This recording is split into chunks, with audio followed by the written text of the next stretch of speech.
সম্বন্ধে জিজ্ঞাসা করবে, হে নবী কুলির রূহ, আপনি বলুন, কুলির রূহ মিন আমরি রব্বি, আমার প্রভুর একটা আদেশ, ওয়া মা উতিতুম মিনাল ইলমি ইল্লা কালিলা। আর এই রূহ সম্বন্ধে তোমাদেরকে খুব অল্প জ্ঞান দেওয়া হয়েছে। নফস আমাদের শরীর, বডি, বতন, আমাদের গাড়ির বডি যেরকম, গাড়ির শরীর যেরকম এরকম, আর রূহ হচ্ছে ড্রাইভার, কিংবা বডি হচ্ছে খাসা আর রূহ হচ্ছে পাখি। এই তাহলে আমাদের শরীর থেকে যখন রুটা বের করা হয় তখন বলা হয় কিনা মরে যার নাকি রু চলে যার বলে, কারণ রুটা হয়তো ইল্লিনে জগতে যাবে।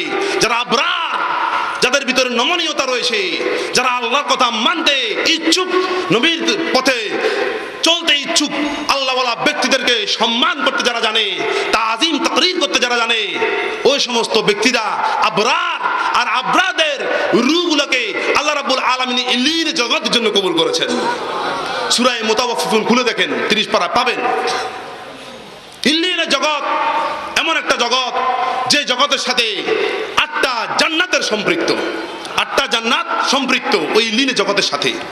আর সিজ্জিন, যারা ফুজ্জার, যারা পাপাচার, যারা আল্লাহর দেওয়া নিয়ামত ভোগ করে, সূর্যের আলো, চন্দ্রের আলো, যারা আল্লাহর দেওয়া বৃষ্টির পানি পান করে, আল্লাহর দেওয়া পানির ভিতরে গোসল করে, উজু করে, আল্লাহর দেওয়া সব কিছু দ্বারা বক্ষণ করে আল্লাহর বিরোধিতা করেছে, কুফরি করেছে, তাদের অন্তরের মধ্যে মোহর মারা হয়েছে, কালবের ভিতরে মোহর মারা হয়েছে, মেরে দিয়েছে আল্লাহ, দরকার নাই আল্লাহ।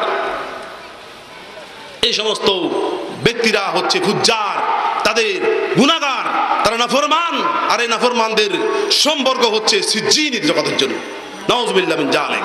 সিজ্জিন জগৎ, এই কাব ইবনে আহবার থেকে বর্ণিত ইল্লিনের জগৎ হচ্ছে জান্নাতের সাথে সম্পৃক্ত, আর সিজ্জিনের জগৎ হচ্ছে জাহান্নামের সাথে সম্পৃক্ত। আমরা কি জাহান্নামী হতে চাই নাকি জান্নাতি হতে চাই? তাহলে আবরার হন, বিররুন থেকে আবরার, বিররুল ওয়ালিদাইন, পিতামাতার সেবা করা, পিতামাতার সাথে সব ব্যবহার করা, খেদমাতুল ওয়ালিদাইন, মা বাবার সেবা করা। এই মা বাপ হচ্ছে দুনিয়াতে সবচেয়ে আপনজন, যারা আমাদের জন্য নিয়ামত। আর আল্লাহ রাব্বুল আলামিন দুনিয়াতে আমাদের জন্য মা বাপকে নিয়ামত হিসেবে সাব্যস্ত করেছেন। কিন্তু আরেকটা জগৎ আখিরাত, সে আখিরাতের মুরব্বী হচ্ছে আল্লাহ এবং রাসূল। আল্লাহ এবং দুনিয়ার মা বাপ আমাদেরকে দুনিয়ার হিসাব নেই, যে বাবা কত টাকা রুজি করেছো, বাবা কি করেছো, যে জায়গা জমিন কিনেছো কিনা, হ্যাঁ, টাকা পয়সার হিসাব নয়। আর আখিরাতের মুর্শিদ যিনি, আখিরাতের বাপ যিনি, আখিরাতের মুরব্বী যিনি, তিনি আখিরাতের হিসাব নয়, বাবা তাহাজ্জুদ নামাজ পড়েছো কিনা। হে আমার রুহানি সন্তান, তোমরা কি তাহাজ্জুদ নামাজ পড়ো? তোমরা কি ঠিক মতো যে দুরূদ শরীফ আদায় করো? তোমরা কি ডিলা কুলুব মেসওয়াক ব্যবহার করো? তোমাদের গায়ের ভিতরে, লেবাসের ভিতরে কি তরিকা নবী মুহাম্মদ রাসূলুল্লাহর সুন্নত তরিকা আছে কিনা?